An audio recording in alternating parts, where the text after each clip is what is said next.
So how would a Buddha heal from trauma? How would a Buddha, someone incredibly awakened, enlightened, etc., be able to deal with their own trauma, heal from their own trauma? Hi, David Essel here for 45 years as a #1 best-selling author, counselor, master life coach, radio, TV host. I could go on and on. I won't, though. I won't bore you with all the different things that we do. We just do a lot in the world of personal growth and have been doing it for over 4 decades now, and I couldn't think of anything else I'd rather do. Now, there's different forms of Buddhism, so if you're a fan of Tibetan Buddhism or Zen Buddhism, and I'm going to actually use an exercise from Zen Buddhism, they could look at it in different ways. It's just like Christianity has all kinds of different forms, and Buddhism has the basic Buddha concept, but then it has different schools, we'll call them. So I'm going to talk about how to deal with trauma that I was taught by my sensei Andy, who trained underneath Thich Nhat Hanh, one of the best and most well-known Zen Buddhist teachers who ever walked this earth. And he is incredible. Even though he's not with us physically, he is with us spiritually for sure. And I know he's with me right now, because this is how we deal with trauma in the world of being a Buddha, or our attempt to be a Buddha. And one of the things Thich Nhat Hanh says that's just so different when it comes to pain, trauma, etc. A lot of people, and I had this for years, going back to the 80s when I was first introduced to Buddhism and trained in Buddhism, it was a totally different approach back then. It was all about nirvana and bliss, and if you had trauma, let's meditate our way out of it. Let's meditate until we can't think of it anymore. Let's meditate. Let's get to nirvana, bliss, enlightenment, awakening, and all these other kind of things. And over the years, it seemed to make sense, even though it doesn't always work easily to be able to meditate your way out of trauma. As a matter of fact, I don't know too many people that can do that. I'm sure there have been real Buddhas who have practiced so hard that they can meditate their way out of trauma, but most of us know. And Thich Nhat Hanh knows that, and he knew that. And so he taught this technique, which I think is so incredible. And I'm going to go through it really slowly, but I would love for you to think about practicing it on your own.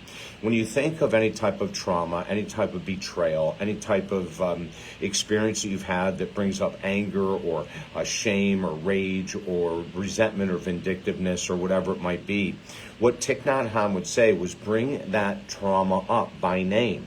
Let's say the trauma was that you were betrayed by your partner, right? So you bring it up. And you say, oh my gosh, well, what are you feeling? I feel so traumatized. I feel so betrayed. I feel so misguided. I feel so angry. I feel so vindictive that my partner betrayed me, right? So this is a traumatic experience when you're betrayed. So instead of just trying to meditate your way and pretend it doesn't happen, what Thich Nhat Hanh says is bring it up and talk to it. Betrayal. You're back again. Tell me why you're so upset today. And then you go through and say, I trusted my partner. I thought she would follow through on her words. She's put me in horrendous situations time after time again. It's complete betrayal. All it was lies. And we go on and on and on. Whether it's a man you're talking about or a woman, it could be your mother, your father, whatever. But we are getting specific now, right? We're saying that I've been betrayed, and that brings up feelings of anger and rage and resentment and vindictiveness and all of these things. And why do we have those feelings? Well, because, they lied, they betrayed, they cheated on us, they did whatever. So what Thich Nhat Hanh was saying in my belief system is we bring this up and we don't run from it. We dive into it and we talk to it. And then at the end, when it has explained all the reasons why it's vindictive, angry, resentful, etc., we say, I understand why you feel those emotions. I understand why that trauma of betrayal is so hard to let go of. Let's put the baby back down to rest. Let's put the betrayal back down. We've gone through it. We've talked about it. We've examined it. We've logically understood why it's there. Now is the time to follow our breath. And then we go into meditation.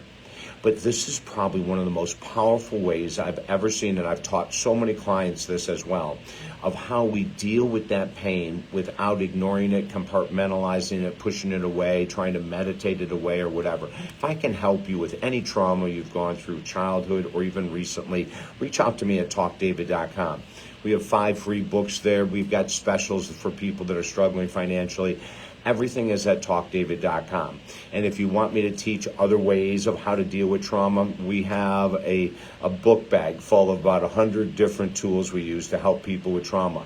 But this is one of the most beautiful because we're not avoiding reality, but we're not getting stuck in it either. Isn't that awesome?